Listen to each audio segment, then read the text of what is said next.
So we're gonna start out with full frontal deflations. The glider tucks in the front, and it basically, when it tucks, it loses its airspeed and falls back a little. Basically, you keep going, so it feels like it falls back. Then, when the glider opens, if the center of the wing opens, all we need to do is ease our hands up enough to let the glider move forward and get its airspeed back. Once it's moved forward, and it's not moving forward any longer, we let off completely and let the glider fly. Oftentimes, if the center of the glider opens, sometimes the wing tips and it has big ears as it's trying to move forward. Realize though, there's a priority to get the airspeed back first. And if the glider is trying to get its airspeed back with the big ears on, and the pilot looks up and says, "Oh, big ears, I'm gonna clear those things out," you may stop the glider from flying, and it may fall back into a bit of a stall for a moment, which will then have your body go back, and then the glider could restart aggressively, which may require some good piloting to prevent another full frontal.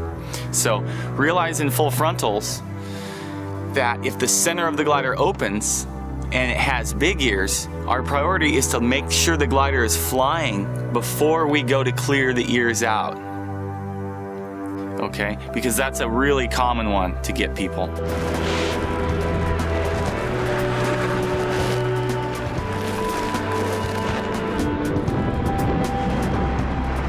I don't mind when the glider goes into big ears because I know it's not going to turn or do anything funny. All I need to do is let the glider get its airspeed back.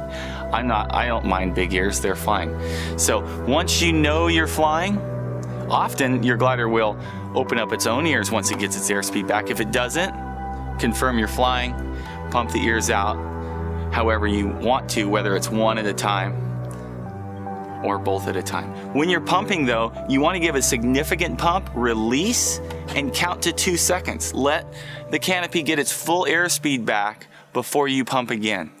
Another thing that can happen with full frontals, and we don't see this as often these days, but however, if you have been on a lot of speed system and you forget to release it, it can happen. You can get a frontal and the leading edge can curl under and stick under and kind of close off the glider's own cells.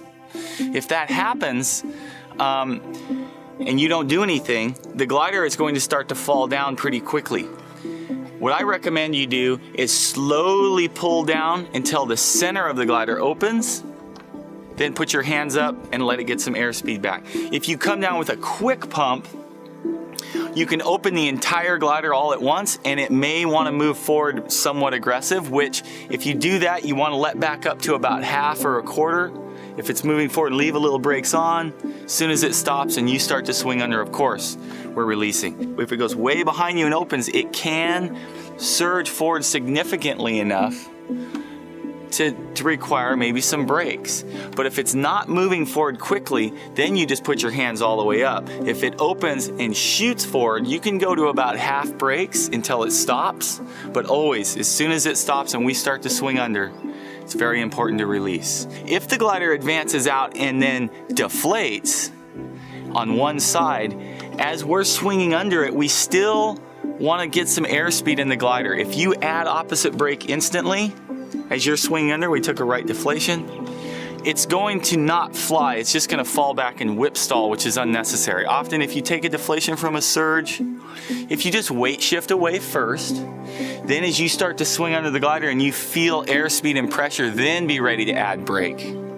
And often that deflation will come out, or it'll start to roll out and you can control it, pump it out, or maybe pull the stabile line to get your cravat out. So that's one of the most important things to keep you out of cascaded events, is to knowing when to release the brakes and being confident when to add them. And we already talked about how to identify that. Another characteristic is the glider deflates. You keep going forward, it feels like it goes behind. And the wingtips open before the center, and the wingtips open and they can fly together, causing a front horseshoe. There we go. And it's tough, this one. If it starts to do that, you don't want it to do that, because if it gets uneven, hit your back. Often, higher aspect gliders start to exhibit the front horseshoe. And as well, if you've had speed system down and you suffer a full frontal with speed system engaged, there again, your glider is more likely to do the front horseshoe.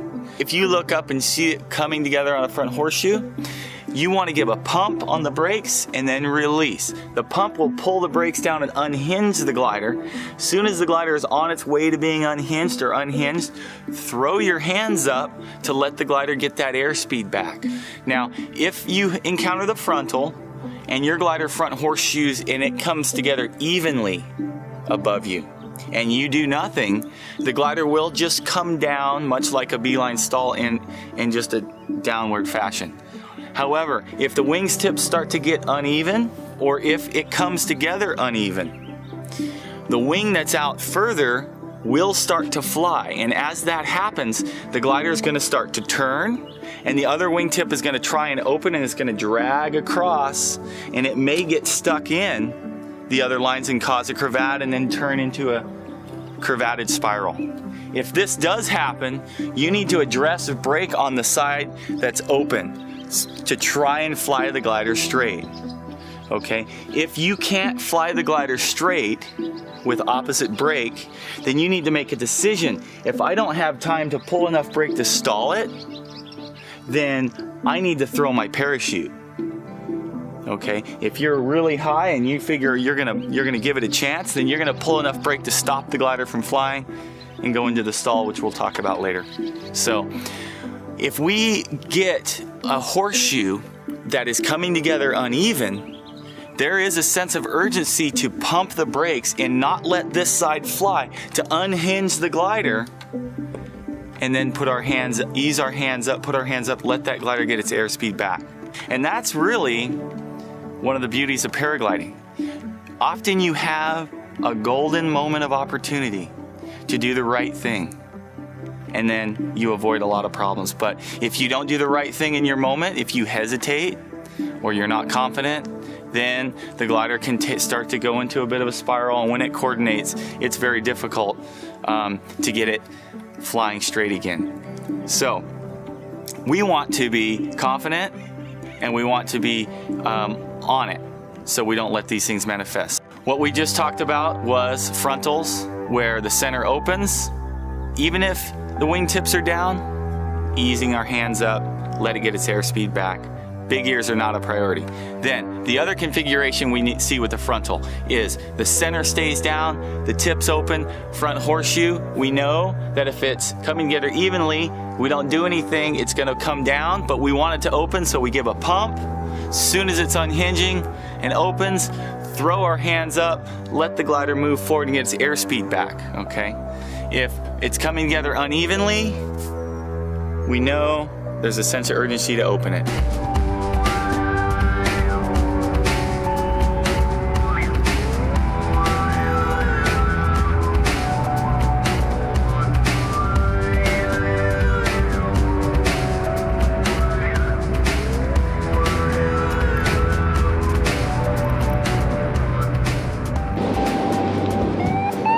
Okay, a little bit of a thermal there to make things a little more interesting. It's fine. Frontals, if the glider opens in the center, we want to let it get its airspeed back. You watch, it slows down. If you just let it move forward, you don't need to do anything. It's really okay.